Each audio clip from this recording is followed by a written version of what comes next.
Hello friends, ఎలా ఉన్నారు friends?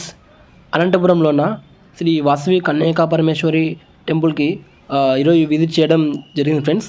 So Dasara శరన్నవరాత్రుల్లో భాగంగా ఈ టెంపుల్ని అద్భుతంగా అలంకరించారు ఫ్రెండ్స్.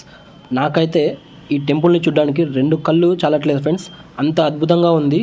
చాలా ఎక్సలెంట్ డెకరేషన్, ఫ్లవర్స్తో కావచ్చు, వెల్కమ్ బోర్డు కావచ్చు, చాలా బాగుంది ఫ్రెండ్స్.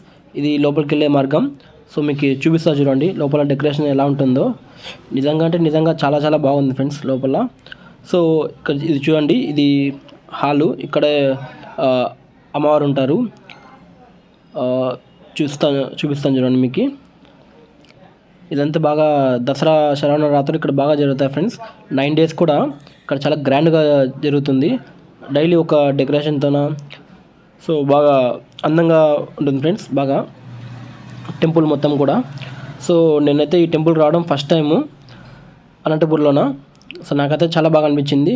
సో ఇప్పుడు మనం చూస్తున్న ప్లేస్ వచ్చేసి ఇది ఓల్డ్ టెంపుల్.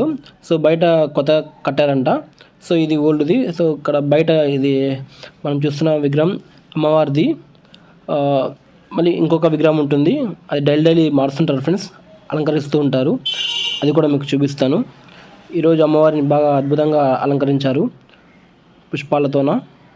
సో ఇది వచ్చేసి శాకాంబరి దేవి అలంకారంలో ఈరోజు మనకి అమ్మవారు దర్శనం ఇచ్చారు ఫ్రెండ్స్.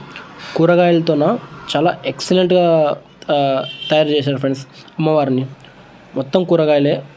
సో శాకాంబరి అంటే మొత్తం వెజిటేబుల్స్తోనే ఉండాలి కదా. సో ఆ విధంగా ఈరోజు డెకరేట్ చేయడం జరిగింది. లైవ్లో చూస్తే ఇంకా ఎక్సలెంట్గా ఉంటుంది ఫ్రెండ్స్. ఇది టెంపుల్ బాగుంది. సో ఈ విధంగా ప్రతిరోజు ఏదో ఒక అలంకరణ చేస్తూ ఉంటారు. అండ్ ఇది చూడండి, ఇది బయట అంతా లైటింగ్స్తో కూడా అద్భుతంగా ఉంది ఫ్రెండ్స్. ఇక్కడ అమ్మవారి ముందర ఇట్లా అన్నీ పెట్టారు ఫ్రెండ్స్, పక్షులు, కుందేలు, తాంబేలు. సో అలాంటివన్నీ ఇక్కడ ఎందుకో పెట్టడం జరిగింది. బాగున్నారు ఫ్రెండ్స్ ఇవి కూడా అన్నీ.